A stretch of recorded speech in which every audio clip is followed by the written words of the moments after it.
नमस्ते।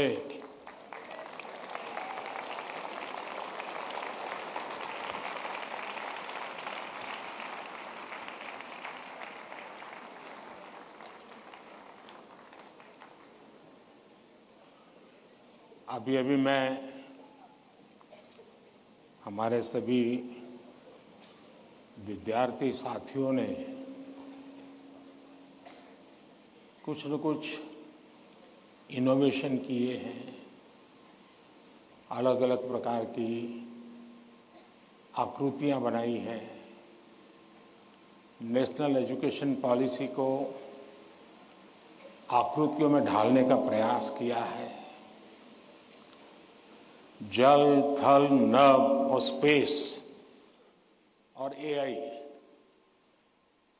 इन सभी क्षेत्रों में देश की भावी पीढ़ी क्या सोचती है, उसके पास कैसे कैसे सॉल्यूशंस हैं, ये सारी चीजें मुझे देखने का अवसर मिला। ऐसा लगा कि अगर मेरे पास 5-6 घंटे होते तो भी कम पड़ जाते हैं।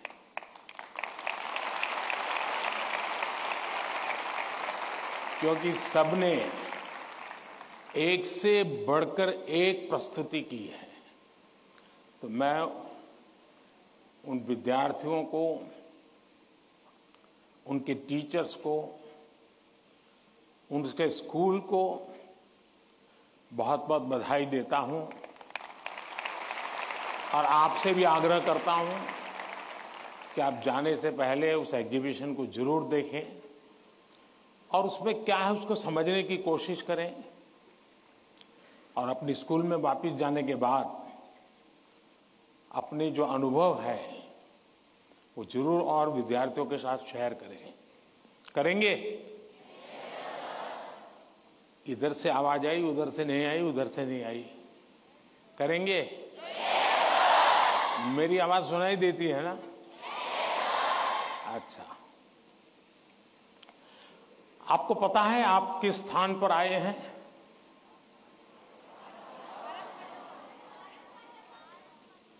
आप उस स्थान पर आए हैं जहां भारत मंडपम के प्रारंभ में दुनिया के सभी बड़े बड़े दिग्गज नेता 2 दिन बैठकर के यहां पर विश्व के भविष्य की चर्चा की थी। आज आप उस जगह पे हैं और आप भारत के भविष्य की चर्चा आज अपनी परीक्षा की चिंताओं के साथ साथ करने वाले हैं। और एक प्रकार से परीक्षा पे चर्चा ये कार्यक्रम मेरी भी परीक्षा होता है और आप में से बहुत से लोग हैं जो हो सकता है कि मेरी परीक्षा लेना चाहते होंगे। कुछ लोग होंगे जेन्युइनली जिनको लगता होगा कि जरूर कुछ बातें ऐसी पूछी जाए जिसका समाधान खुद को भी मिले, औरों को भी मिले। हो सकता है हम सब सवालों को तो एड्रेस न कर पाएं, लेकिन ज्यादातर उन सवालों के कारण बहुत से साथियों को समाधान हो जाएगा। तो आइए हम प्रारंभ करते हैं, ज्यादा समय न गंवाते हुए। कहां से शुरू करना है?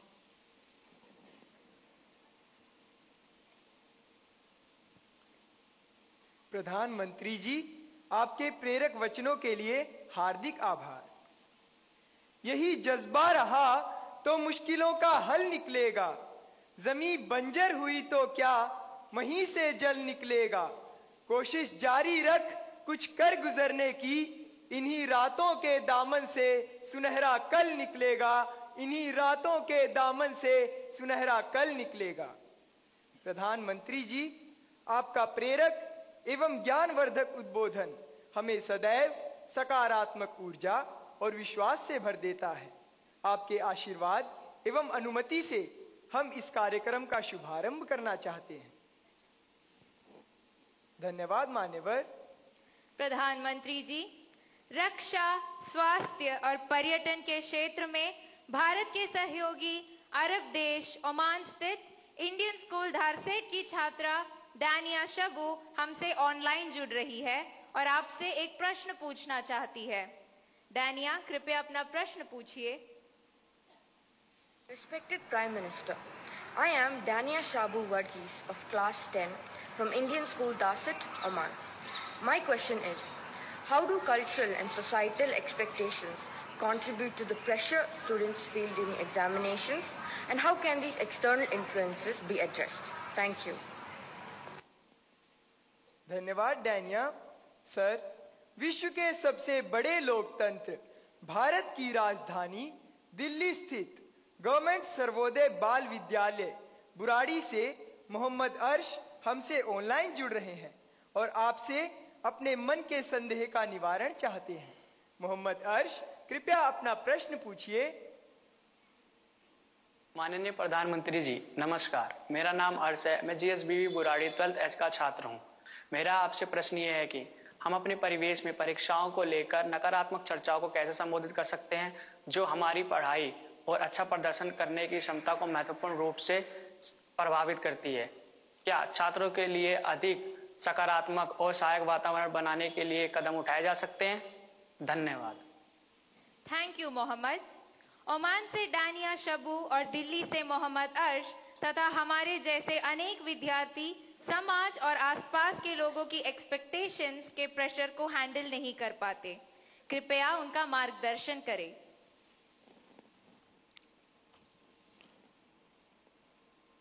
शायद मुझे बताया गया कि ये परीक्षा पे चर्चा का 7वां एपिसोड है और जितना मुझे याद है, मैंने देखा है कि ये प्रश्न हर बार आया है और अलग अलग तरीके से आया है। इसका मतलब ये है कि 7 साल में 7 अलग अलग बैचेज इस परिस्थितियों से गुजरी है और हर नई बैच को भी इन्हीं समस्याओं का सामना करना पड़ रहा है। अब विद्यार्थियों की बैच तो बदलती है, लेकिन टीचर की बैच इतनी जल्दी बदलती नहीं है। अगर टीचर्स ने इन अब तक जितने मेरे एपिसोड हुए हैं उसमें मैंने इन बातों का जो वर्णन किया है, अगर उसका कुछ न कुछ उन्होंने अपने स्कूल में एड्रेस किया हो तो शायद हम इस समस्या को धीरे धीरे कम कर सकते हैं। उसी प्रकार से हर परिवार में ज्यादातर हो सकता है बड़े बेटे ने या बेटी ने पहले एक आध बार ये ट्रायल हुआ हो, लेकिन उनके लिए ज्यादा एक्सपीरियंस नहीं है। लेकिन हर मां बाप ने किसी न किसी रूप में इस समस्या को जरूर अनुभव किया है। अब सवाल यह है कि इसका समाधान क्या हो। हम ये तो नहीं कह सकते भाई स्विच ऑफ, प्रेशर बंद, ऐसा तो नहीं कर सकते। तो हमने अपने आप को एक तो किसी भी प्रकार के प्रेशर को झेलने के लिए सामर्थ्यवान बनाना चाहिए। रोते बैठना नहीं चाहिए, मान के चलना चाहिए कि जीवन में आता रहता है, दबाव बनता रहता है, तो खुद को तैयार करना पड़ता है। अब जैसे कभी आप उस स्थान पे जाते हैं जहां ठंड ज्यादा है और आप किसी गर्म इलाके में रहते हैं, तो हम मन को तैयार करते हैं कि आज अब मुझे 3-4 दिन के बाद ऐसे इलाके में जाना है जहां ठंड ज्यादा है। तो मन से आप तैयार करते हैं तो धीरे धीरे फिर लगता है, पहुंचने के बाद कभी लगता है यार मैंने तो सोचा था उससे तो ठंड कम है, क्योंकि आपने मन से तय कर लिया है। और इसलिए आप टेम्परेचर कितना है कितना नहीं वो देखने की जरूरत नहीं पड़ती, आपका मन तैयार हो जाता है। वैसे ही दबाव को हमने अपने तरीके से मन से एक बार इस स्थिति से जीतना है, ये तो संकल्प करना होता है। दूसरा, ये जरा दबाव के प्रकार देखें। एक तो दबाव होता है खुद ने ही जो अपने लिए तय करके रखा है कि सुबह 4 बजे उठना ही उठना है, रात को 11 बजे तक पढ़ना ही पढ़ना है, आपने तो इतने आंसर सॉल्व करके ही जीतना है, और बड़ा दबाव खुद ही अनुभव करते हैं। मैं समझता हूं हमने उतना स्ट्रेच नहीं करना चाहिए कि जिसके कारण हमारी एबिलिटी ही टूट जाए। हमने स्लोली इंक्रीमेंट करना चाहिए। चलिए भाई, कल मैंने 7 क्वेश्चन सॉल्व किए थे रात को, आज 8 करूंगा। फिर मुझे वरना मैं 15 तय करूं और 7 ही कर पाऊं तो सुबह उठता है, यार देखो कल तो कर रहे